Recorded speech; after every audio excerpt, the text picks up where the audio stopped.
خب بیننده های عزیز و گرامی، با سلام مجدد خدمت شما بزرگا. خوب هستین؟ امیدوار هستم صحتتان خوب باشه. من شفقه فرهاد در برنامه صبح بخیر تلویزیون زرین به خدمت شما هستم. امیدوار هستم که این ساعت یک ساعتی که با ما می باشین براتون خوش بگذره. من تشکر میکنم از بیننده های عزیزی که هفته قبل من مریم جان و نوریه جان با خود داشتم اینجا تلفن کردن و او بسیار احساس خوشی کردن و چقدر یک کار خوبی کردین که او احساس نکردن که پدر و مادر خود دور هستن و بسیار خوش بودن که چقدر افغانای ما اینجا به ما علاقه دارن و مهربان هستن. تلفن کردن و خبر ما رو گرفتن. کارهای خوب چقدر خوب است. ببینید که سال نو آمده، ما بعضی اگر کوشش کنیم که بعضی چیزهای خوب، کارهای خوبی که میکنیم، ما نمایندگی از این میکنه که ما چون پدرای ما کارهای خوب کردن و ما از او پند گرفتیم و یک نام نیک از خود گذاشتن، واقعا که ما افتخار میکنیم برشان. به هر سویه که بودن، یا مامور دولت بودن یا باغوان بودن، دهقان بودن، هر چی که بودن، یک نام نیک از خود گذاشتن. اما بدا به حال کسایی که نام نیک از خود نگذاشتن، آدم کشتن و کارهای خراب کردن که اولادشان امروز رنج خواهد برد. خب ما افتخار میکنیم به کسایی که واقعا کارهای خوب کردن. چی یادم آمد، یک قصه یادم آمد. یک روز یک نابینا میخواست که پیسه جمع کنه، چیگه خود انداخته بود، دو پتی خود انداخته بود و پیش رو که شیشته بود پیسه جمع میکرد. از صبح تا به چاشت شیشت، هیچ پیسه برای از این آمد. بالاخره چاشت که شد، یک زن آمد به لنج تیر میشد، دید که به ساین خود نوشته کرده که من نابینا هستم، به من کمک کنید. این زن گرفت همو امرش گپ زد و گفت همو کاغذ تا بده که من ساین خود بده که من برات یک چیز نوشته میکنم. این گرفت نوشته کرد به جای از او که من امروز چی یک روز مقبول است، متاسفانه که من نابینا هستم، نمیتونم ببینم. به اینمی نوشته، به اینمی جمله مردم بسیار زد، هر کدام که تیر میشدن بر ازی پول مینداختن. بالاخره 2 ساعت بعد 3 ساعت بعد که یادم آمد، پرسان کردی زن که گفت که چطور شد؟ گفت بسیار مردم بسیار پیسه انداختن. یا چی نوشته کردی؟ گفت اینو چیز نوشته کردم. ببینید که یک کار خیر کرد، یک کار خوب کرد. چقدر خوب است که ما همیشه کوشش کنیم که یک کار خوب و کار خیر بکنیم. اما بعضی ها هستن که کارهایی میکنن که باعث رنج اولادشان میشه، باعث رنج مردم میشه، باعث بدبختی مردم میشه. مثلا که ما بسیار مثال ها داریم از افغانستان. به طور مثال من یک مثال میگم براتون که یک پدر بود که بچه از همیشه کوشش میکرد که ببخشید، یک مادر بود که ای همیشه بازار که میرفت یک بچگک داشتی، بچه خود همراه خود میبرد. متوجه نبود که میرفت بر خرید که میرفت، بچگک از دفعه اول گرفت یک تخم مرغ دوزی کرد. مادر بر از این نگفت که توی کار خراب کردی، هیچ چیز بر از این نگفت، گفت برو خوب میشه، خیر است، دیگه دفعه نخواهد بکنه. دفعه دوم باز یک چیز دیگه دوزی کرده بود، دفعه سوم. خب بالاخره یمی عادت از این به دوزی شد. وقتی که یک دوز کلان شد، بالاخره این گپ از این به بندیخانه کشید و ایره خواستن که اعدام کنن. این بچه گفت که قبل از اعدام من یک چی دارم، یک خواهش دارم از پیشتان. گفتم چیز؟ گفت مادر خودم میخوایم ببینم که زبانش ماچ کنم. ای گفتن که اوکی، درست قبول کردن. این مادر از این خواستن، مادر از این آمده با چشم گریان که بچه از این بیالت است و این دید بسیار متاثر شد. گفت که مادر زبان خود بده که من زبان تا ماچ کنم. وقتی که مادر زبان خود کشید، گرفت زبان مادر خود دندان قسمی کشید کند که همون نصف زبان از بین برد. گفت که برای ازی که اگه دفعه اولی که من دوزی کرده بودم من متوجه می ساختی و من می گفتی که کار خراب است، کار بد است، من به این درجه به این روز نمی رسیدم. و امثال از این مثال ها بسیار زیاد است. معلوم دار همه شما میفهمین که مثال های بسیار زیاد می باشه از آدمایی که نام نیک از خود ماندن، کارهای خوب کردن، آدمایی که کار خراب کردن و از خود نام بد ماندن. همچنین ما باید متوجه باشیم که هیچ وقت کسر از خود نرنجانیم. برای اینکه رنجاندن دل بسیار کار دشوار است که پس او آدم بتونه درست کنه. کوشش کنیم که پشت کس نگوین، غیبت نکنیم، تاپه نزنیم، یعنی نرنجانیم یک کس از خود که کارای، خصوصا بعضی ها هستن که سرشان تومت میشه، تومت نکنین. این کارا باید ما نکنیم. مثلا یک مثال برای ازی دارم که یک بچه همراه پدر خود بود و پدر از این بچه همیشه کوشش میکرد که یک کس از خود برنجانه. گپایی میزد که پدر خجالت میکشید و همیشه باعث رنج پدر میشد. بالاخره پدر فکر کرد که من چی کنم که بچه قدر مردم از خود میرنجانه، این کار نکنه. برای از این گرفت یک مشت میخ داد، گفت بگی هر دفعه که تو قهر میشی و میخوایی که سر یک کس یک چیزی بگویی که از خود برنجانی، امی میخ به دیوال بکو. این میگیره میخوره به دیوال میکوبه، بسیار زیاد دیوال یک تک پر میخ میشه. بالاخره میای پیش پدر خود میگه من دل خود پاک کردم حاله و میخوایم که یک انسان صحیح باشم و هیچ کس از خود نرنجانم. پدر میگه بسیار کار خوب کردی، بیا که ایناله امی میخوای که تو کوبیدی پس همیار از دیوال پس بکش. این میخوره پس از دیوال میکشه و هر قدر که میخوره یک قسمت شده که میکشه میبینه که جای میخ به دیوال میمانه. بر پدر خود میگه من چطور کنم جای از این میخ به دیوال ماند، دیوال خراب معلوم میشه. پدرش برش میگه بیبی که وقتی که آدم دل یک کسی میرنجانه پاک کردن از او مشکل است. اگر تو دل کسی میرنجانی معلوم دار او داغ از او به دل میباشه و بهتر از است که راه خوب پیش بگیری و کسی از خود نرنجانی. این بود قصه امروز ما بینندای عزیز گرامی. اگر از این قصه داشته باشین، اگر بسیار جالب است، امروز امی بحث ما باید باشه که ما بسیار خوش هستم به این که ما سال نو است، ما یک خانه تکانی فکری باید بکنیم. خوش میشم که اگر هر کدام از این قصه داشته باشین، از این مسائل داشته باشین، تلفن کنین. نمبر تلفن ما است 949 502 54 54. یک جان ممنونتان میشم و حال فعلا ما میریم یک دکلمه شعر به اجازه اتاق فرمان میبینیم، میشنویم.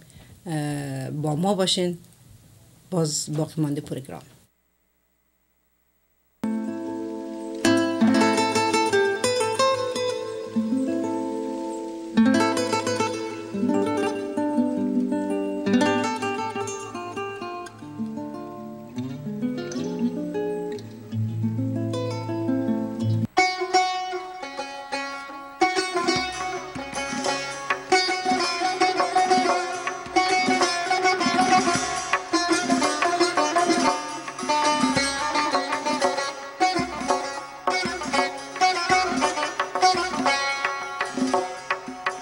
هر که شد محرم دل در حرم یار بماند،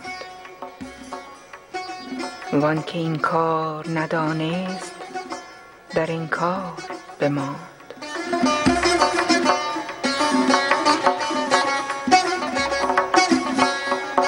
اگر از پرده برون شد دل من عیب مکن، شکر ایزد که نه در پرده پندار بماند. صوفیان واستدند از گرو می همه رخت، صوفیان واستدند از گرو می همه رخت. دلق ما بود که در خانه خمار بماند.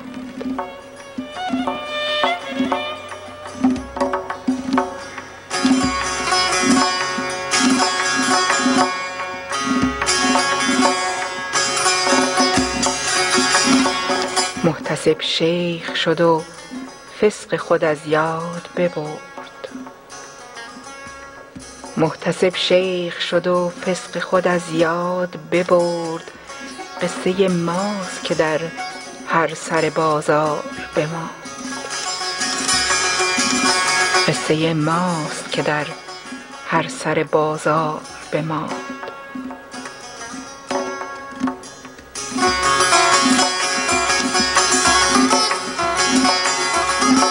هر می لعل کز آن دست بلورین ستدیم، آب حسرت شد و در چشم گهربار بماند.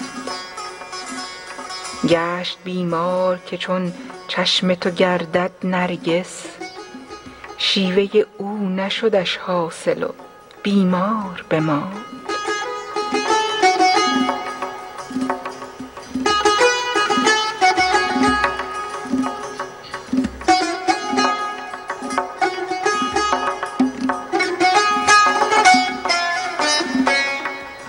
جز دل من کز ازل تا به ابد عاشق رفت، جاودان کس نشنیدیم که در کار بماند.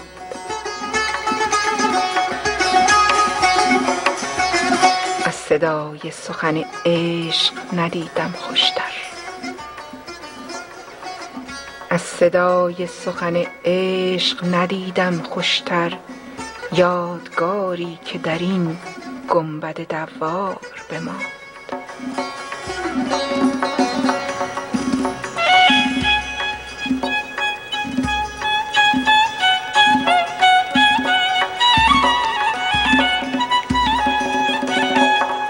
داشتم دلقی و صد عیب مرا می پوشید، داشتم دلقی و صد عیب مرا می پوشید، خرقه رهن می و مطرب شد و زنار بماند. بر جمال تو چنان صورت چین حیران شد که حدیثش همه جا بر در و دیوار بماند.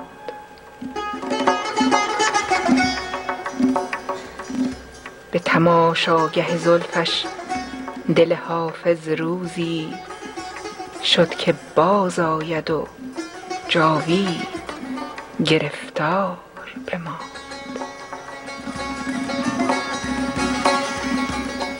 شد که باز آید و جاوید گرفتار بماند.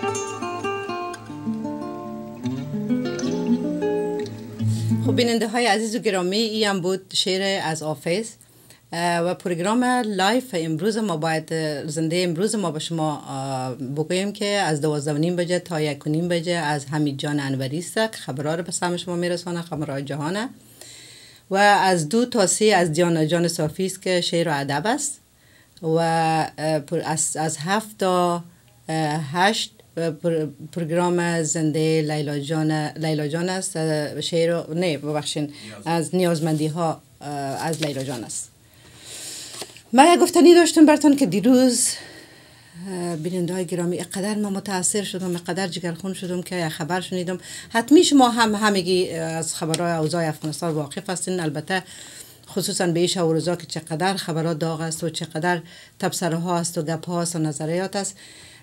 ما یک خبر تاثیر کننده دیگه شنیدم که بسیار متاثر شدم که میگه در بندیخانه از BBC شنیدم، بندیخانه زنانه پلچرخی، یک زن با 5 اولاد خود که به اونجا محبوس بود، این همراه از این مصاحبه کردن که این زن به چی مقبولی، به چه قدر با فصاحت این گپ میزد با ژورنالیست، بسیار بسیار مقبول گپ میزد و ای از اوضاع خود و بندیخانه میگفت.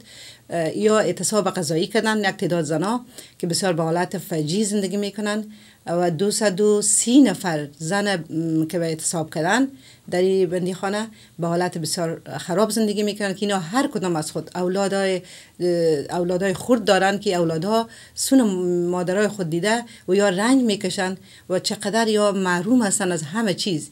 اقلا از برای خدا شما ببینین که به این مملکت برای همه اولادای بیگناه که فرضاً مادرشان گناه کرد، پدرشان گناهکار بود، اما این طفلا چی گناه کردن که برای ازیا یک مکتب اصلا به مونجا یک مکتب برای ازیا باید می ساختن که یا یک جای تفریحگاه برای طفلا می ساختن که وقتی که بازی کنن یا درس بخوانن یک چیزی شون اقلا، یا هر قدر که کلانتر شدن میرن بدون همه چیز. فکر کنین که چقدر بر ما اینجا ما کوشش میکنیم از 1 سالگی اولاد خود ببرین که همه چیز یاد بگیرن، موزیک، درس، مچتا، همه چیز، اما این طفلا از همه چیز محروم هستن. سون مادرای خود میبینن مادرها به چی حالت هستن و بالاخره گفتن ما زندگی را از این حالت کردیم، ما ترجیح میدیم که مرگ به ما بهتر است. ببینین که بندی هایی که نفرهایی که آدم کشتن، سر بریدن یا که بندی شدن، همگی از یا مورد عفو قرار گرفتن. اما آقای کرزی که اونجا ششته ایش نمیفهمه که همون یک بندی خانه وجود داره و مردم به می حالت زندگی میکنن. البته امی خبرها و میدیا اصلا یادآوری از این قسم فکر نکنم کده باشه، چون ای زن مرا بسیار جگرخون ساخت. واقعا قابل جگرخونی هم هست و میدانم که همه شما خبر دارین از این و متاثر شده باشید. باز هم یادآوری کردم که اقلاً باید غم از این طفلا خورده شه، غم از این زنای گناه بیچاره خورده شه. او زنی که 5 اولاد داشت گفت که زهرا نام داشت، گفت که من 5 اولاد دارم، من بیگناه 3 سال است که به بندی خانه تیر میکنم، اولادایم کلان شدن، سون ما رنج میبینن، رنج میکشن. بالاخره ما مجبور شدیم که باید کار بکنیم. این کار چی بود که اعتصاب قضایی کردن. گفت که آقای کرزی او دختر 9 ساله رو گفت معاف کرد، گفت روان کرد پیش فامیلش. البته این کارش هم غیر قابل قبول بود که این دختر بره به فامیل و فامیل چون بسیاری این واقعیت بسیار زیاد شده، او رو فامیلش معلوم دار میکشن و نمیمان به اون شکل که پیش فامیل بره. و اینا هم گفت ما چی کنیم؟ ما یعنی این حالتی که ما زندگی میکنیم کی به ما رحم میکنه؟ آیا حقوق سازمان کجا شد؟ این سازمان زنا کجا شد؟ این حقوق بشر کجا شد؟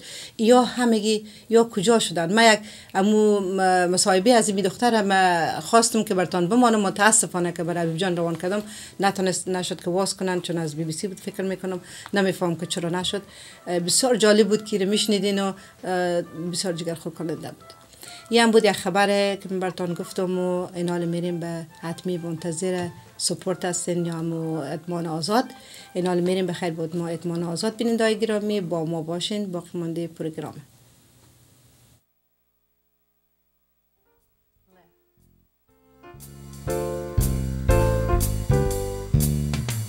Moving the shoulders each.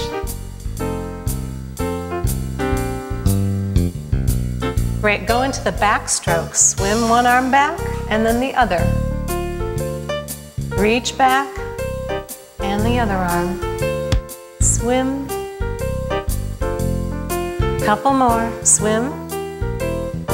Now the breaststroke. Both arms reach forward and open. Reach forward and open. Reach, open, and reach, and open. Now lower the hands, lift them. We're working our biceps muscles.